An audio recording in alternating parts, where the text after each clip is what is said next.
Hello and welcome to the first in a series of webinars from Commodity Automation in the UK.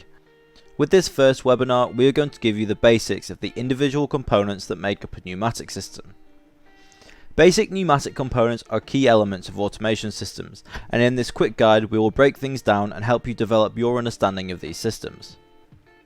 More complex concepts, like how pneumatics can be integrated with Industry 4.0 solutions, will be covered in a separate guide. In this webinar, we will explain the functions of some of the key pneumatic components. We'll look at where these components are used, as well as some of the questions that you need to consider when specifying a pneumatic cylinder.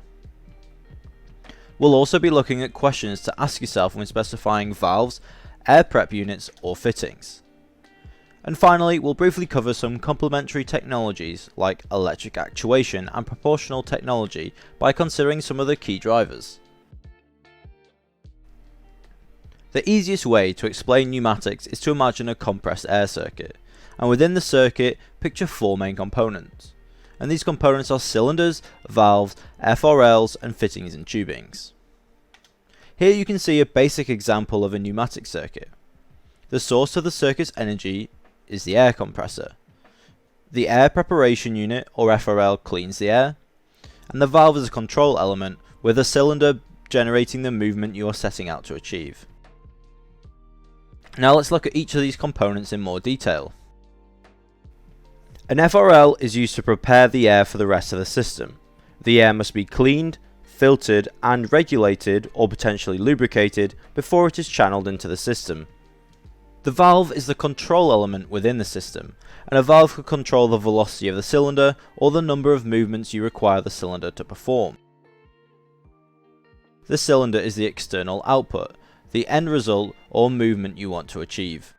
Air is fed into the cylinder here, and this causes the piston to extend. Fittings and tubings are the connections and pipes that connect the system together. Now we have a basic idea of what the key pneumatic components do, let's consider where they're used. Pneumatics are used in a wide variety of industries and applications, including packaging, food and beverage, plastics and rubber, fluid control, automotive, and many more. Before we move on to how to specify a pneumatic cylinder, let's quickly go over how to measure the bore and stroke length of a cylinder. In this example, we have a 32mm bore cylinder, and this dimension refers to the internal diameter. The external measurement will be slightly greater than 32mm depending on the wall thickness. ISO standard cylinders come in a range of standard bore sizes. For example, the ISO 15552 have standard bore sizes of 32, 40, 50, 63, 80, 100 or 125mm. The external bore in this example is 42mm, and this most closely matches a 40mm bore size. However, the wall thickness is much more than 1mm.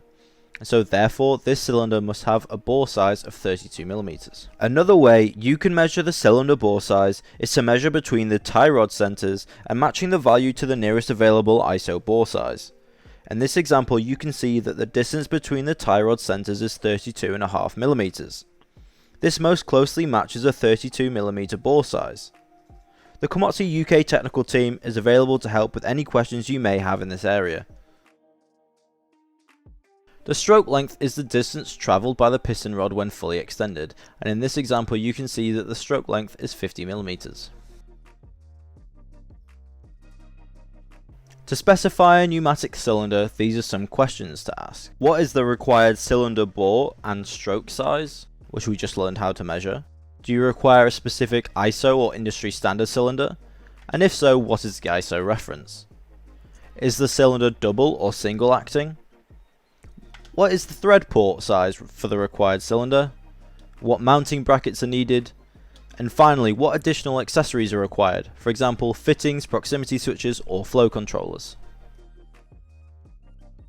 The Commodity part numbering system is designed to make ordering easy, and the part number 63 MP2 C032A0050 breaks down as follows. So the 63 here is the series. The M indicates a standard magnetic cylinder. P is a profile construction. 2 means that it is double acting. C shows that this cylinder has cushioning on both sides. 032 indicates a 32mm bore. The A specifies a standard construction with rod nut. 0050 points to a 50mm stroke length. Let's now look at some questions needed to specify pneumatic valves. So the first question to ask is, how is the valve operated? And then, what is the configuration of the valve / how many positions does the valve have? Is the valve normally open or closed? What is the port size of the valve? Are any accessories required, for example coils, pneumatic fittings or tubings? And it's just worth noting that if coils are required, a voltage must also be specified. Again, the Komatsu part numbering system for valves is intended to make life simple.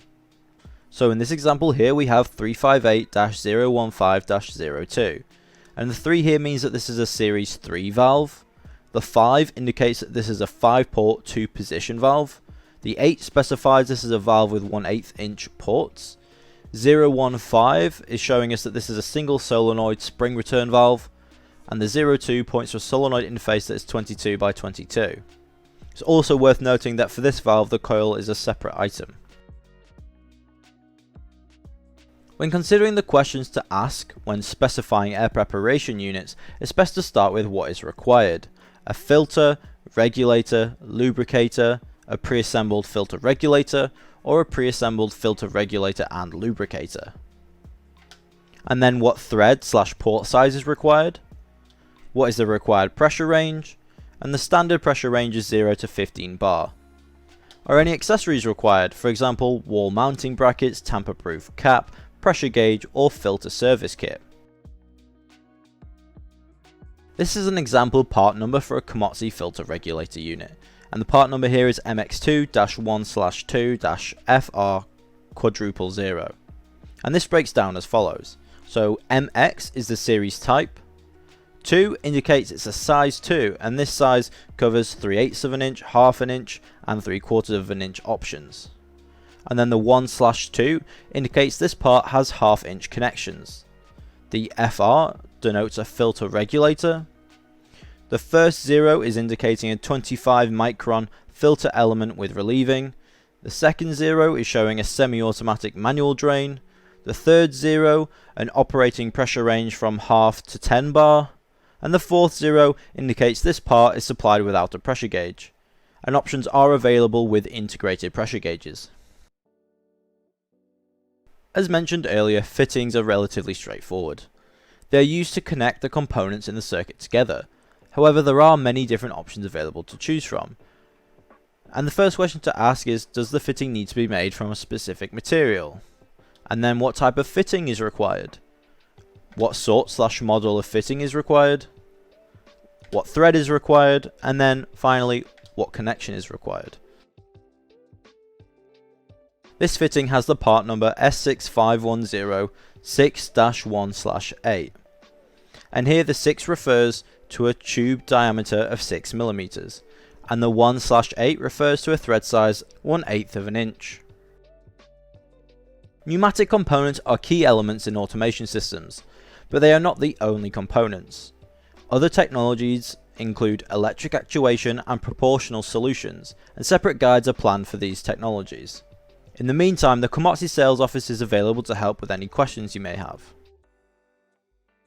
Like any form of technology, pneumatics is continually developing, and key drivers going forwards include advances in motion and control, miniaturization, smart automation and energy saving. We hope you found this guide to the key parts of pneumatic systems useful. The information we've covered is the tip of the iceberg. For more detailed support, including any questions regarding to specific applications, please contact us at the details on screen.